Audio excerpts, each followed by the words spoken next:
Depuis qu'on les utilise dans la fabrication des vaccins, les sels d'aluminium alimentent le débat. Et le réseau Santé Environnement estime aujourd'hui qu'en ce qui concerne leur nocivité, on est passé, je cite, du soupçon aux certitudes.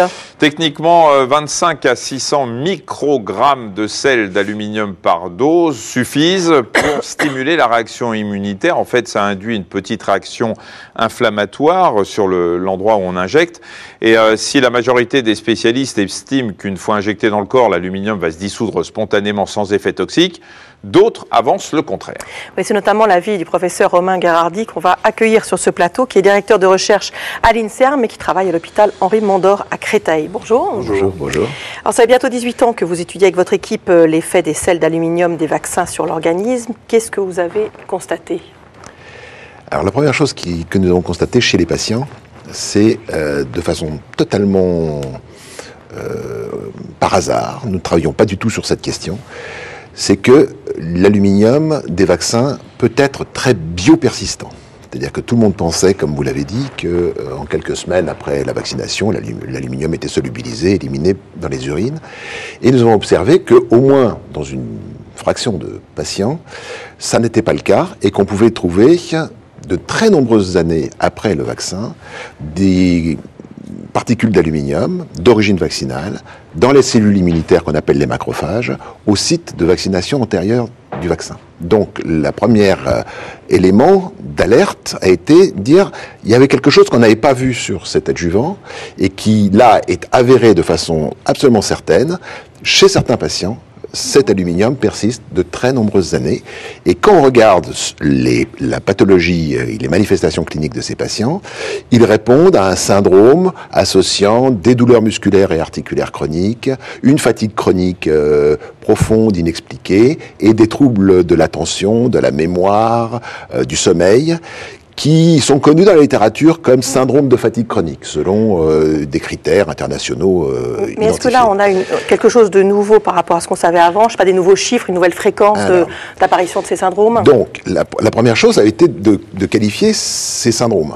Et ce syndrome, donc, c'est celui qu'on observe chez 90% des patients porteurs de cette lésion chronique qu'on a baptisée myofasciite à macrophage. La deuxième, c'était d'essayer de comprendre pourquoi il y avait des manifestations cliniques aussi diffuses, apparemment ciblant le cerveau, alors que la persistance de l'adjuvant était observée systématiquement sur le site de l'injection. Et donc, là, on était obligé de passer à un modèle animal, et donc nous avons essayé de suivre le destin des particules d'aluminium une fois qu'elles sont injectées dans le muscle d'une souris. On a pris d'abord des vaccins standards, anti-hépatite B, je ne vous donnerai pas le nom exact. On l'a administré, on a vu apparaître des dépôts d'aluminium à distance dans la rate et dans le cerveau. Et ces dépôts d'aluminium étaient augmentés dans le cerveau jusqu'à 1 an après l'injection intramusculaire. Donc on a voulu comprendre comment cet aluminium se transloquait du muscle injecté vers le cerveau.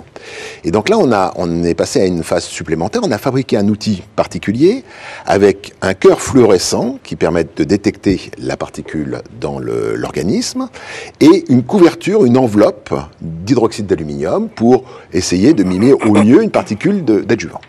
Et là, on a eu la surprise de voir qu'en quelques minutes ou quelques petites heures après l'injection intramusculaire, les particules sont captées par les macrophages, qu'une partie des macrophages va rester sur place, et c'est ceux qu'on va pouvoir voir persister pendant des années dans le muscle, et puis une autre partie va se promener.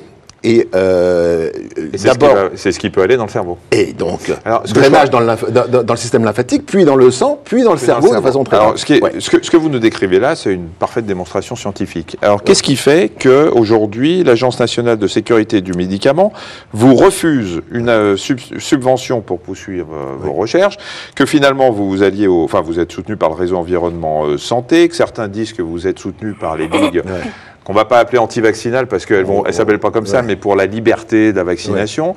Qu'est-ce qui fait qu'on vous refuse vos subventions? Alors, c'est un lobby du vaccin? Écoutez, ça, moi, j'aimerais bien en savoir exactement les déterminants. Ce que je note simplement, c'est que le projet qui a été refusé est un projet que nous avons traité en amont avec l'Agence du médicament, à leur demande, en disant ils nous ont proposé, vous semblez avoir des résultats nouveaux, vous allez nous les soumettre, on va les expertiser, vous allez nous proposer des études complémentaires, on va les expertiser, et on va faire comme ça une sorte de navette entre vous et nous, entre nos experts et vous, jusqu'à ce que le dossier soit impeccable. Et donc, pendant plusieurs mois en 2010, ce travail, ce cercle vertueux d'interaction entre un groupe de recherche et l'Agence du médicament a eu lieu. Et à la fin, le directeur de l'AFSAPS de l'époque a dit, OK, on est arrivé au terme, le projet, il est excellent, il semble déceler quelque chose qu'on n'avait pas anticipé et pas vu avant, et donc que ça ouvre la voie sur les facteurs de susceptibilité individuelle, dont on pourrait parler dans un instant si vous voulez, et donc nous étions très, très tranquilles, que l'AFSAPS ayant tout gouverné en amont, ça allait passer comme une lettre à la poste. Et là, surprise, douche froide, le résultat est négatif. Pas de subvention. Alors, Et d'ailleurs, il n'y a eu aucune subvention sur le risque vaccinal. C'est-à-dire que le vaccin était considéré comme ne posant aucun problème de sécurité. Alors, on va continuer, parce que là, on est obligé de s'arrêter pour des questions de temps. On va continuer à suivre un petit peu ça, puis on demandera à l'AFSAPS pourquoi, enfin, l'Agence du médicament, de la sécurité du médicament, pourquoi elle vous a refusé ces subventions pour avoir son avis également. Merci beaucoup pour ces explications. Merci.